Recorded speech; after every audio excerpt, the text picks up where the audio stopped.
ቀን ላይ የአረንጓዴ ልማት ተምሳሌት፣ ማታ ላይ የብርሃን ንግሥት መዲናችን አዲስ አበባ የጀመረችውን የለውጥ ጉዞ በውበትና በድምቀት እያስመሰከረች ትገኛለች። አዲስ አበባ ላይ በማታ የሚንቀሳቀስ ሰው ወደ አእምሮ የሚመጣው እውነት አዲስ አበባ ኢትዮጵያ ውስጥ ያለች ከተማ ነች የሚለው ጥያቄ ነው። አዲስ አበባ የምትታየው ደምቃና ተውባ ነው። አዲስ አበባ ቀና ሲሉ ብርሃን፣ ጎንበስ ሲሉም ብርሃን ሆናለች። አዲስ አበባ በማታ ሌላ አዲስ መልክ ፈጥራለች። ምናልባትም ቀን አዲስ አበባ፣ ማታ አዲስ ብርሃን ብትባል ሳይሻል አይቀርም። አሁን ደግሞ አዲስ አበባ ላይ ከኮሪደሩ ልማት ጋር በተያያዘ የተተከሉት ስማርት ፖሎች ብዙ ምስጢር እንዳላቸው ተሰምቷል። በቀን ብርሃን ተራ የብረት ምሰሶዎች ይመስላሉ፣ በምሽት ደግሞ መንገዱን ያበራሉ። ነገር ግን እነዚህ ስማርት ፖሎች ከብርሃን ባለፈ የማይተኙ አይኖች ናቸው። አዲስ አበባን በዲጂታል መረብ እየገነባ ያለው ይህ ቴክኖሎጂ ግላዊነትንና ደህንነትን እንዴት ያጣጥማል? ብዙዎች ያላስተዋሉትን ምስጢራዊ ስለሆኑት ስለ እነዚህ ፖሎች እያዋዛን አስገራሚ መረጃ ልናጋራችሁ ነውና ሰብስክራይብ እያደረጋችሁ እስከ መጨረሻው ድረስ አብራችሁን ቆዩ።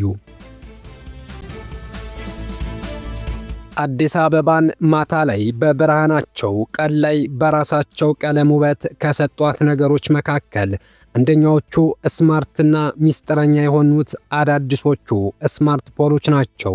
እነዚህ ፖሎች ለመጀመሪያ ጊዜ የታዩት በሸራተኑ መንገድ ላይ ነበር። ቀስ በቀስ ግን በፍጥነት ሙሉ ከተማዋን ወረዋታል። እነዚህ ስማርት የሆኑት የመብራት ፖሎች ሲያዩዋቸው ቀለል ያሉና ውበት ያላቸው ናቸው። ነገር ግን እነዚህ ፖሎች በመንገዶች ግራና ቀኝ የተተከሉት አምፖል ለመያዝ ብቻ የሚመስለው ካለ ትልቅ ስህተት ፈርቷል። እነዚህ ስማርት ፖሎች እንደ ድሮዎቹ የእንጨት ፖሎች ግዑዛን አይደሉም። እንደ ኮንክሪት ፖሎች ትዕቢተኞችም አይደሉም። እነዚህ ስማርት ፖሎች ጉደኛ የመንግስትና የተቋማት ሚስጥረኛ ናቸው። ሲታዩ የሚያምር አምፖል አላቸው፣ አደይ አበባም ይመስላሉ። በቅርብ ስለተተከሉ ማታ በብርሃናቸው፣ ቀን በቅርጻቸው ውበት ይፈጥራሉ። ነገር ግን እነዚህ ስማርት ፖሎች ከአምፖል ተሸካሚነት በዘለለ እጅግ በርካታ ዓላማ ያላቸው መሆናቸው ታውቋል። እነዚህ ስማርት ፖሎች ረቂቅ ካሜራዎች የተገጠሙላቸው መሆናቸው ተነግሯል። ያውም ደግሞ በተወሰኑት ብቻ አይደለም። በዚህ ኮሪደር ልማት 48 ኪሎ ሜትር በሚሸፍኑ ቦታዎች ካሜራዎች ተተክለዋል። ካሜራዎቹ በቀጥታ የሚያዩትን የገባላቸውን ሁሉ ይቀርጻሉ። ማን እንዳለፈ፣ ማን ስራቸው ላይ ለመሽናት እንደሞከረ፣ ማን እንደተደገፋቸው፣ ማን ምን ተሸክሞ ወይም አቅፎ በጎዳናው እንዳለፈ፣ የትኛው መኪና አደጋ እንዳደረሰ፣ የት አካባቢ ላይ የትራፊክ መጨናነቅ እንደተፈጠረ ሁሉንም የሚመረምሩበት ካሜራና ሴንሰር የተገጠመላቸው ናቸው። ይህ ብቻም አይደለም። እነዚህ ስማርት ፖሎች ኔትወርክ ጭምር አላቸው። ከቴሌ ጋር ግንኙነት ያላቸውና እንደ ቴሌ ታወር ጭምር የሚያገለግሉ የኔትወርክ መጨናነቅን የሚቀንሱ ወይም የሚያሳልጡም ናቸው።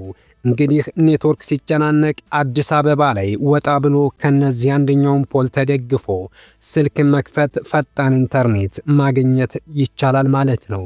ከጎናቸው ደግሞ ስክሪኖች ተገጥመውላቸዋል። ያልተገጠመላቸው ደግሞ የስክሪን መሸከሚያ ቦታ ተዘጋጅቶላቸዋል።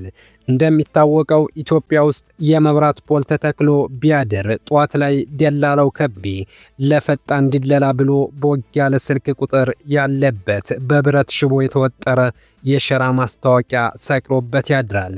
ወይም ዳንዲ ሹገር፣ ዳዲና ሹገር ማሚያገናኝ የሚል ቦልድ ተደርጎ የተጻፈ ኤፎር ወረቀት ተለጥፎበት ይገኛል። እነዚህ ስማርት ፖሎች ላይ እንደዚህ ለማድረግ መሞከር እንደ ግድያ ሙከራ ለወንጀል የሚዳርግ ነው። ምክንያቱም እነዚህ ፖሎች ግዑዝ ይሆኑ እንጂ ያያሉ፣ ይሰማሉ፣ ካሜራ አላቸው። ማን ማስታወቂያ እንደሰቀለባቸው ብቻ ሳይሆን ማንን ሲደክመው እንደደገፉት ጭምር ቀርጸው ሪፖርት ያደርጋሉ።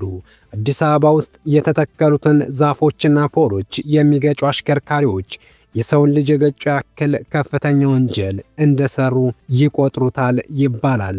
አደጋውን ያደረሱት ብቻም ሳይሆን በማህበራዊ ሚዲያው በዚህ ጉዳይ ብዙ ተቀልዷል። አዲስ አበባ ላይ የኮሪደሩን ዛፍ የገጨው አሽከርካሪ ሞት ይሻላል ተብሏል። በእርግጥ ከሰው ልጅ ዛፍ አይበልጥም። ግን እነዚህ ቀልዶች ሊነግሩን የፈለጉት መልእክት እንዳለም መረሳት የለበትም።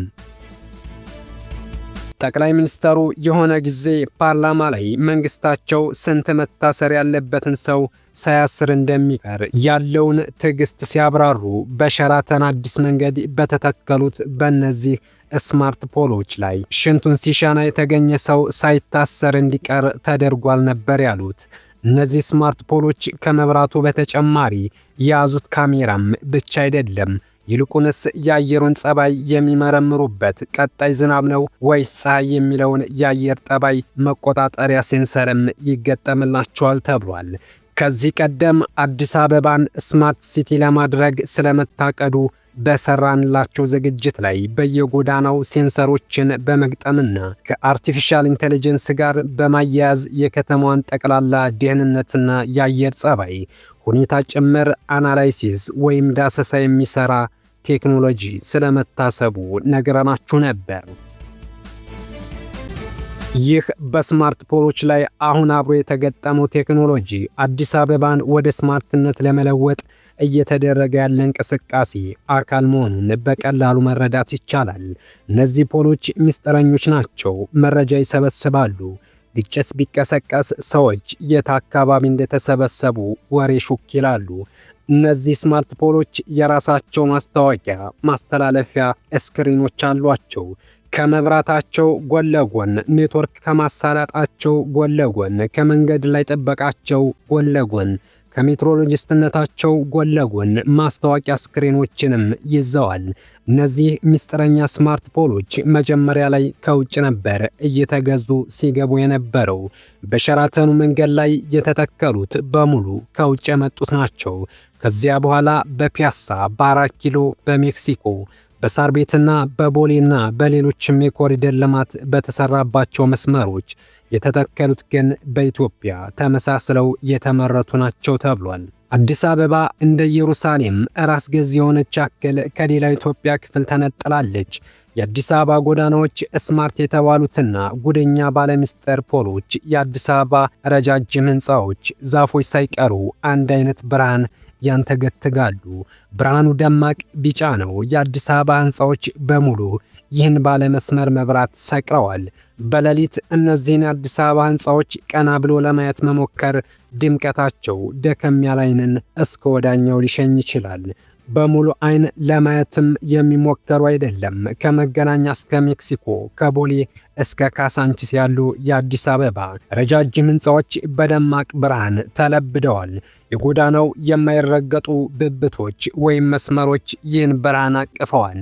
ማታ ማታ አዲስ አበባ ወደ አውሮፓ ትሄዳለች እንዴ በሚያስብል መልኩ በጦርነት ውስጥ ባለችው ኢትዮጵያ ውስጥ የምትገኝ ከተማ አትመስልም።